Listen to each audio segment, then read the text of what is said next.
1, 2, 3, come on.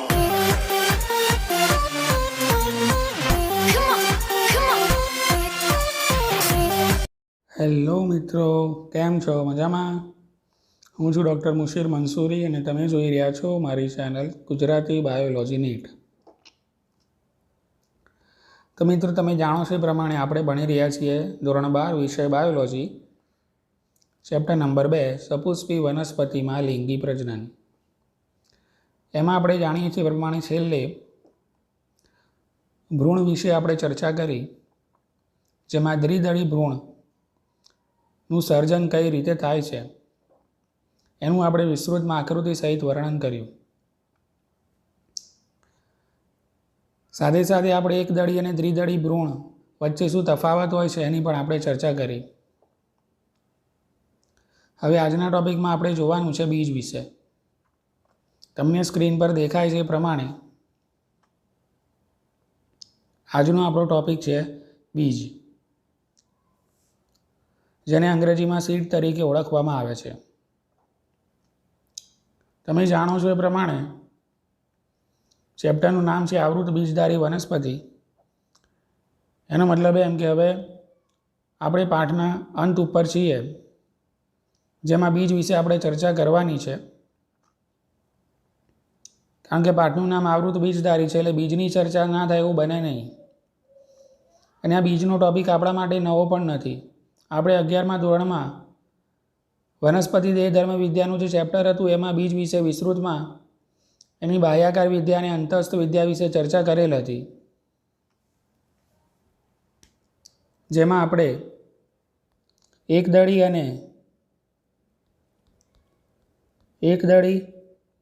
અને દ્વિદળી તો આ બંને બીજના જે પ્રકારો છે એના વિશે વિસ્તૃતમાં આપણે ચર્ચા કરેલી. તો અહીંયા 11મા ધોરણનું થોડુંક રિવિઝન પણ છે અને થોડુંક નવું ઉદાહરણો સાથે આપણે કેટલુંક વસ્તુ બીજ વિશે આપણે ધ્યાન રાખીશું. તો 11મા ધોરણમાંથી આપણે બીજની વ્યાખ્યા પહેલાં તો યાદ કરી લઈએ. બીજ એટલે કે શું? અને આપણે 12મા ધોરણની અંદર પહેલા ચેપ્ટરમાં પણ ભણી ગયા કે અંડકનું બીજમાં રૂપાંતરણ થાય છે અને બીજાશયનું ફળમાં રૂપાંતરણ થાય છે અને બીજા વરણનું છે ફલાવરણ બને છે. તો અહીંયા આપણે બીજની વ્યાખ્યા શું થશે? તો બીજની વ્યાખ્યા આપણે એવું કહી શકીએ, ફલિત અંડકને બીજ કહે છે. ફલિત અંડકને બીજ કહે છે. તો આ બીજની વ્યાખ્યા છે. ફલિત અંડકને બીજ તરીકે ઓળખવામાં આવે છે. વાક્ય બહુ નાનું છે પણ યાદ રાખવાનું. અને બીજું આપણે કહી શકીએ કે આવૃત બીજધારી વનસ્પતિમાં લિંગી પ્રજનનની જે નીપજ છે એ બીજ છે. એટલે બીજું આપણે એવું લખાય કે બીજ શું છે? તો બીજ એ લિંગી પ્રજનનની નીપજ છે. બરાબર? તો બીજ વિશે આ પહેલાં બે વાક્યો યાદ રાખજો. આ એનું ઇન્ટ્રોડક્શન છે કે ફલિત અંડકને બીજ કહે છે અને લિંગી પ્રજનનની એ આવૃત બીજધારીમાં લિંગી પ્રજનનની બીજ શું છે? નીપજ છે. કારણ કે ફલન થશે અંડકનું તો બીજ બનશે અને ફલન છે એ લિંગી પ્રજનનમાં થાય અને સપુષ્પી વનસ્પતિમાં આપણને લિંગી પ્રજનન જોવા મળે છે. તો હવે વાત બીજની છે, તો હવે હું તમને અલગ અલગ બીજના વિવિધ ચિત્રો છે બતાવી દઉં છું. ઓકે, તો આપણે બીજના વિવિધ ચિત્રો છે એ જોઈ લઈએ એટલે આપણને ખ્યાલ આવી જાય. તો મિત્રો, અહીંયા તમે જોઈ રહ્યા છો સ્ક્રીન ઉપર અલગ અલગ પ્રકારના બીજની આકૃતિ આપણને આપેલી છે. તમારી બુકમાં પણ તમને આકૃતિ મળી જશે. હમણાં જ આપણે જોયું કે બીજ એકદળી પણ હોઈ શકે છે અને દ્વિદળી પણ હોઈ શકે છે. કદાચ તમને પૂછાય કે ભાઈ બીજમાં કયા કયા આપણને વિવિધ ભાગો જોવા મળે છે?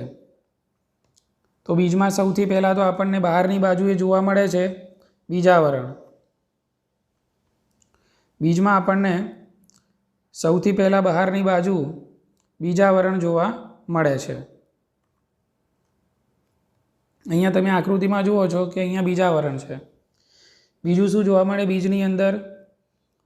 તો બીજમાં આપણને ભ્રૂણ જોવા મળે. અહીંયા આકૃતિમાં અંદરની બાજુ આ છે એને ભ્રૂણ કહે છે. તો એ ભ્રૂણ છે. તો બીજની અંદર બીજની ફરતે શું હોય? બીજાવરણ હોય. બીજની અંદર શું હોય? ભ્રૂણ આવેલું હોય છે. એ જ રીતે બીજની અંદર બીજપત્રો પણ આપણને જોવા મળે છે.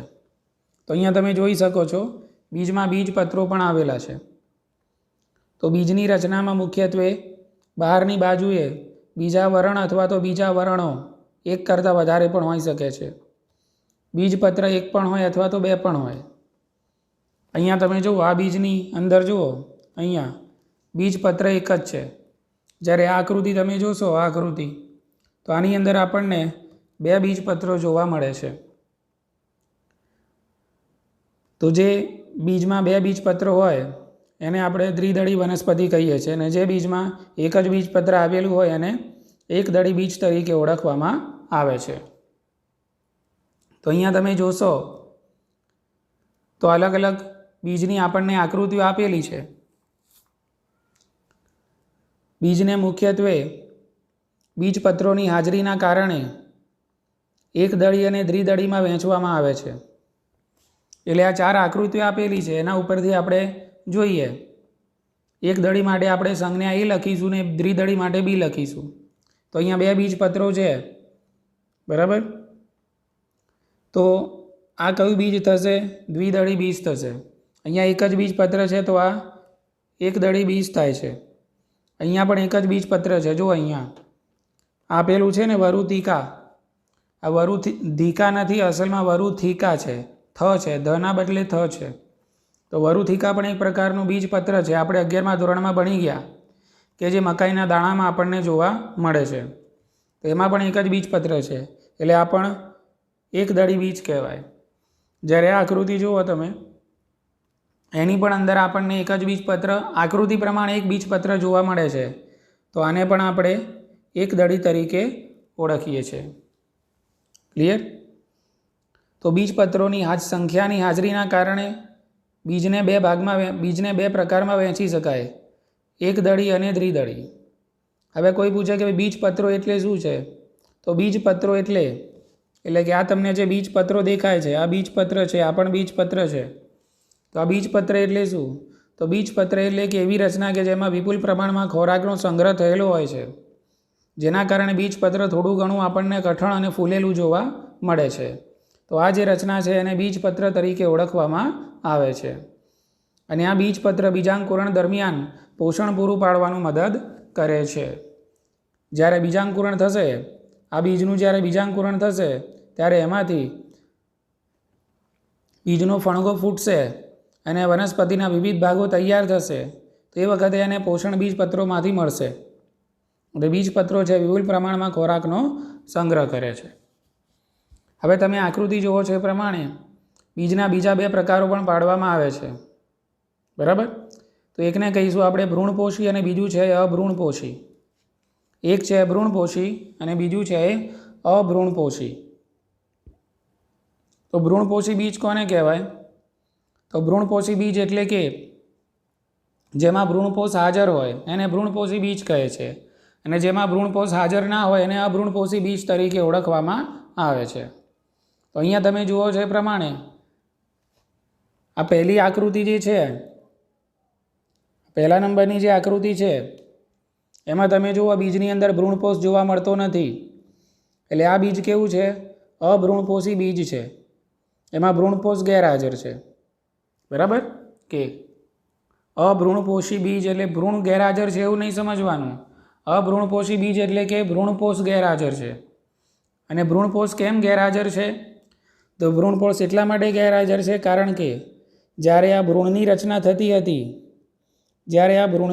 થતી હતી ત્યારે ભ્રૂણપોષ ધીમે ધીમે બધું વપરાઈ ગયું. એટલે અહીંયા બીજમાં તમને ભ્રૂણપોષ જોવા મળતું નથી અને એટલા માટે આ બીજ કેવું થઈ જાય છે? અભ્રૂણપોષી બીજ તરીકે એને ઓળખવામાં આવે છે. એટલે આ એક પ્રકારનું કોમ્બિનેશન છે કે ભાઈ દ્વિદળી બીજ હોય તો કેવું હોય? અભ્રૂણપોષી હોય. અને જો બીજ એક દળી હોય તો કેવું હોય? ભ્રૂણપોષી હોય. બરાબર? તો આ એક તમને કોમ્બિનેશન જોવા મળે છે.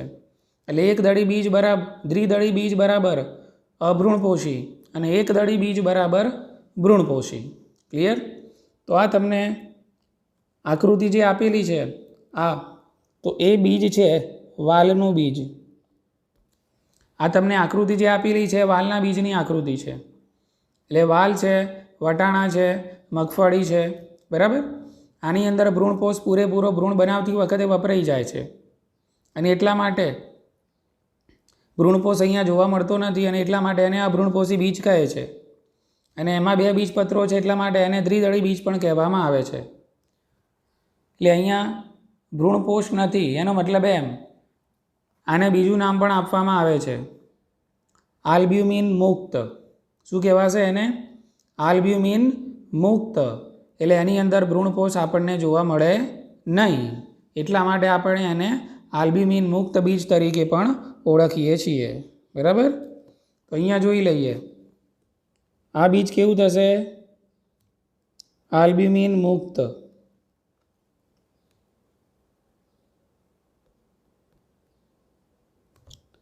આલ્બ્યુમિન મુક્ત. બરાબર? કારણ કે એની અંદર ભ્રૂણપોષ નથી, એની અંદર આલ્બ્યુમિન સ્વરૂપે ખોરાકનો સંગ્રહ થયેલો નથી. એટલે આ બીજ અભ્રૂણપોષી પણ છે. અહીંયા લખું પણ છું. બરાબર? અભ્રૂણપોષી. અભ્રૂણપોષી. બરાબર? એટલે આ વાલનું બીજ છે. નામ લખી દઉં છું ફરીથી, વાલ. ક્લિયર? કે તો આ વાલનું બીજ છે એ અભ્રૂણપોષી પણ છે, આલ્બ્યુમિન મુક્ત પણ છે. આના બીજા ઉદાહરણ છે વાલ, વટાણા અને મગફળી. ચલો હવે આપણે બીજી વાત કરીએ અહીંયા.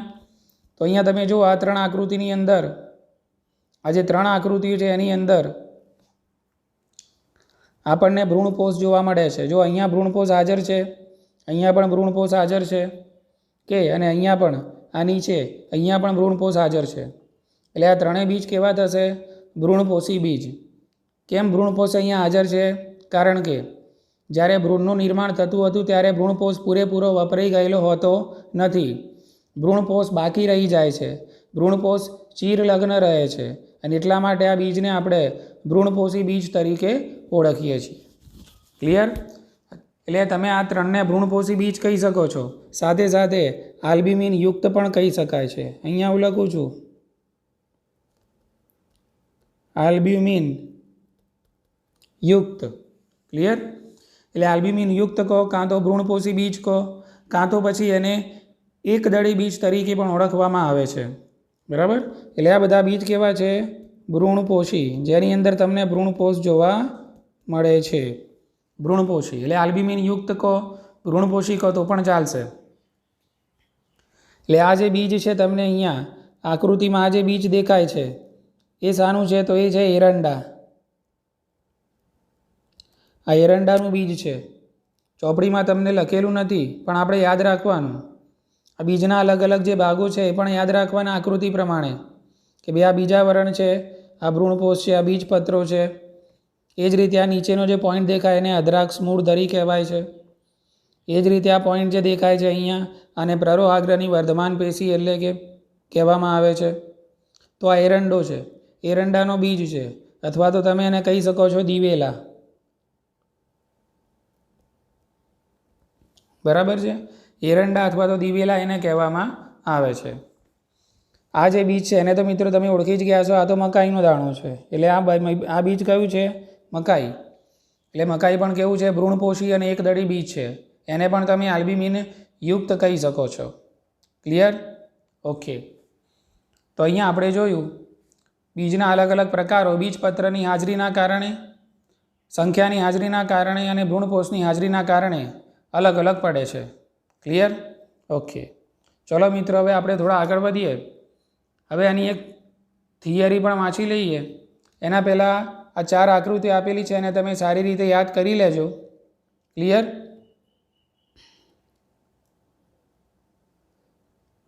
આ બધી જ આકૃતિઓના જે નામકરણ છે આ ત્રણ નામકરણ યાદ કરી લેજો. આ વાલનું બીજ છે, આ એરંડા દિવેલાનું બીજ છે અને આ મકાઈનું બીજ છે. ક્લિયર? કે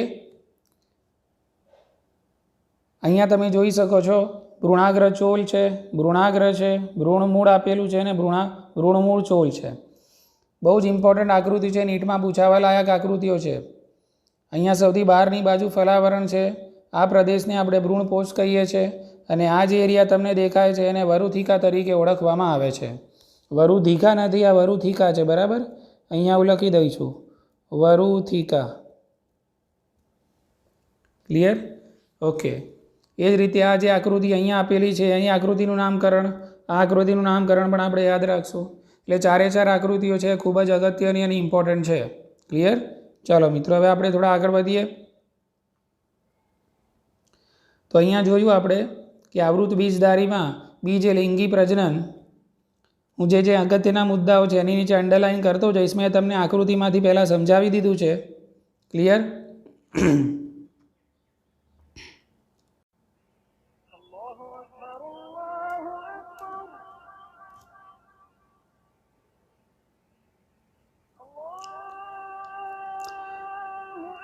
તો આવૃત બીજધારીમાં બીજ એ લિંગી પ્રજનનની અંતિમ નિપજ છે. એક આ વાક્ય યાદ રાખવાનું, સાચા ખોટામાં પૂછાય. એ જ રીતે ફલિત અંડક તરીકે બીજને વર્ણવવામાં આવે છે. પછી બીજના અલગ અલગ ભાગો જે હમણાં જ આપણે જોયા કે ભાઈ બીજ શું ધરાવે છે, તો બહારની બાજુ બીજાવરણ કે બીજાવરણો ધરાવે છે. બીજમાં બીજપત્ર અને બીજપત્રો આવેલા હોય છે. બીજ છે એ ભ્રૂણધરી ધરાવે છે, જેમાં તમને ભ્રૂણમૂળ આગળનો ભાગ અને ભ્રૂણાગ્રવાળો ભાગ જોવા મળે છે. એ આખી ભ્રૂણધરી કહેવાય છે, જેમાં અદ્રાક્ષ અને ઉપરાક્ષ જેવા ભાગો પણ આપણને જોવા મળે છે. બીજપત્રો શું છે? તો બીજપત્રો મેં તમને કીધું એ પ્રમાણે ખોરાક સંગ્રહ કરવાથી બનતી રચના છે, જેમાં સિમ્બિકુળની વનસ્પતિમાં બીજપત્ર જાડું અને ફૂલેલું બને છે અને બીજપત્રમાં અનામત ખોરાકનો જથ્થો સંગ્રહ થયેલો હોય છે. પછી આપણે વાત કરી કે ભાઈ ભ્રૂણપોષી અને અભ્રૂણપોષી. બરાબર? તો આલ્બ્યુમિન વગર અથવા તો આલ્બ્યુમિન મુક્ત અથવા તો એને શું કહીશું આપણે? અભ્રૂણપોષી. તો અભ્રૂણપોષી બીજમાં સ્થાયી ભ્રૂણપોષ હોતો નથી, કારણ કે તે ભ્રૂણના વિકાસ દરમિયાન સંપૂર્ણપણે વપરાઈ જાય છે. દાખલા તરીકે વાલ, વટાણા અને મગફળી. તો અહીંયા એક ઉદાહરણ હું એડ કરી દઈશ. બરાબર? તમે પણ એડ કરી દેજો ચોપડીમાં જ્યારે વિડીયો જુઓ ત્યારે. તો વાલ, વટાણા અને મગફળી એ શાના ઉદાહરણ છે? આલ્બ્યુમિન વગરવાળા બીજના અથવા તો આલ્બ્યુમિન મુક્ત બીજના અથવા તો અભ્રૂણપોષી બીજના ઉદાહરણ છે, જેમાં ભ્રૂણપોષ હોતો નથી, એટલે એને અભ્રૂણપોષી બીજ તરીકે પણ ઓળખવામાં આવે છે. ક્લિયર? ચલો, હવે આપણે આગળ વધીએ મિત્રો. બીજો પ્રકાર જે પાડ્યો આપણે, બરાબર, સમજી તો આપણે ગયા છીએ, પણ આપણે ચોપડી પ્રમાણે આ મેં નોટ બનાવેલી છે અલગ અલગ મુદ્દા પાડીને, એ પ્રમાણે પણ હું તમને અંડરલાઇન કરીને કહી દઉં કે કયો મુદ્દો ઇમ્પોર્ટન્ટ છે. એના પછી આવે છે આલ્બ્યુમિન યુક્ત કે ભ્રૂણપોષી બીજ. બરાબર? તો આલ્બ્યુમિન યુક્ત એટલે જેની અંદર ભ્રૂણપોષ હાજર હોય એને આલ્બ્યુમિન યુક્ત કહેવાય. એટલે ભ્રૂણપોષી કહો કે આલ્બ્યુમિન યુક્ત કહો, બંને સરખું છે. કેમ? કારણ કે એમાં ભ્રૂણપોષનો ભાગ જળવાઈ રહે છે. ભ્રૂણપોષનો ભાગ ભ્રૂણના વિકાસ દરમિયાન સંપૂર્ણપણે વપરાઈ જતો નથી. દાખલા તરીકે મકાઈ છે, એરંડો એટલે કે દિવેલા છે, બરાબર, ઘઉં છે, જવ છે, આ બધા એના ઉદાહરણો છે, ખાસ યાદ રાખવાના. ઘઉં, મકાઈ, જવ અને દિવેલા ભ્રૂણપોષી બીજના અથવા તો આલ્બ્યુમિન યુક્ત બીજના ઉદાહરણો છે, જેમાં ભ્રૂણપોષ ભ્રૂણના વિકાસ દરમિયાન સંપૂર્ણપણે વપરાઈ જતો નથી. ક્લિયર? ઓકે. હવે સૌથી અગત્યનો એક બીજા પ્રકારના પણ બીજ હોય છે. બરાબર? ઓકે. એ બીજ કયા છે? તો આપણે એની અહીંયા વાત કરીએ, ધ્યાન રાખજો મિત્રો. ક્લિયર? તો અહીંયા તમે જુઓ છો એ પ્રમાણે કેટલાક બીજ એવા હોય છે કે જેની અંદર પ્રદેહનો કેટલોક ભાગ છે એ વપરાઈ ગયા વગરનો રહી જાય છે. એટલે પ્રદેહનો કેટલોક હિસ્સો હોય. પ્રદેહ શું છે? તો આપણે અંડકની રચનામાં ભણી ગયા કે અંડકની રચનામાં તમે જોયું હશે, અંડક આવરણોની અંદર અંડકનો મુખ્ય દેહ છે એને પ્રદેહ કહેવામાં આવે છે. તો એ પ્રદેહનો કેટલોક ભાગ છે બાકી રહી જાય છે. પ્રદેહનો કેટલોક ભાગ પર એ ખોરાકનો શોષણ કરે છે. ભ્રૂણમાંથી અને ભ્રૂણપોષમાંથી એ ખોરાકનું શોષણ કરે છે. એટલે બીજના વિકાસ દરમિયાન પ્રદેહનો કેટલોક ભાગ છે ચીરલગ્ન રહી જાય છે, બીજની અંદર હાજર જ હોય છે. આમ તો બધો ભાગ નીકળી જાય, પણ કેટલાક બીજની અંદર પ્રદેહનો ભાગ છે એ બાકી રહી જાય છે. તો એવા બીજને તો એ જે બાકી રહી ગયો ભાગ એને શું કહેવાય? તો એને બીજદેહ શેષ તરીકે ઓળખવામાં આવે છે. ખાસ યાદ રાખજો મિત્રો. અને આ વસ્તુ નીટની અંદર પૂછાઈ ગઈ છે. નીટ માટે આઈએમપી, બરાબર, બહુ જ ઇઝી છે. ધ્યાન રાખજો કે કેટલાક બીજ, દાખલા તરીકે અને એના એક્ઝામ્પલ તો ખાસ બહુ જ આઈએમપી કાળા મરી અને બીટમાં. તો કાળા મરી અને બીટના બીજમાં શું હોય છે? પ્રદેહનો કેટલોક ભાગ છે એ વપરાયા વગરનો રહી જાય છે, એટલે ચીરલગ્ન રહી જાય છે, બરાબર. અને આવા સ્થાયી અને ચીરલગ્ન પ્રદેહને બીજદેહ શેષ કહે છે. એટલે જે ભાગ વપરાયા વગરનો પ્રદેહનો રહી ગયો બીજમાં અને જે સ્થાયીપણે રહી ગયો છે તો એને આપણે બીજદેહ શેષ એટલે કે પેરિસ્પર્મ, ઇંગ્લિશમાં પણ નામ યાદ રાખજો, એને પેરિસ્પર્મ તરીકે ઓળખવામાં આવે છે. ક્લિયર? ઓકે મિત્રો, હવે આગળ વધીએ. તો આ બહુ જ અગત્યની વાત હતી, નીટ માટે આટલી ઇમ્પોર્ટન્ટ કે ભાઈ બીજદેહ શેષ કોને કહે છે? તો બીજદેહ શેષ એટલે કે કાળા મરી અને બીટ જેવા વનસ્પતિના બીજોની અંદર પ્રદેહનો કેટલોક ભાગ વપરાયા વગરનો ચીરલગ્ન રહી જાય છે. તો આવા સ્થાયી ચીરલગ્ન પ્રદેહને, સમજો અહીંયા, સ્થાયી ચીરલગ્ન પ્રદેહને, બરાબર, બીજદેહ શેષ અથવા તો પેરિસ્પર્મ તરીકે ઓળખવામાં આવે છે.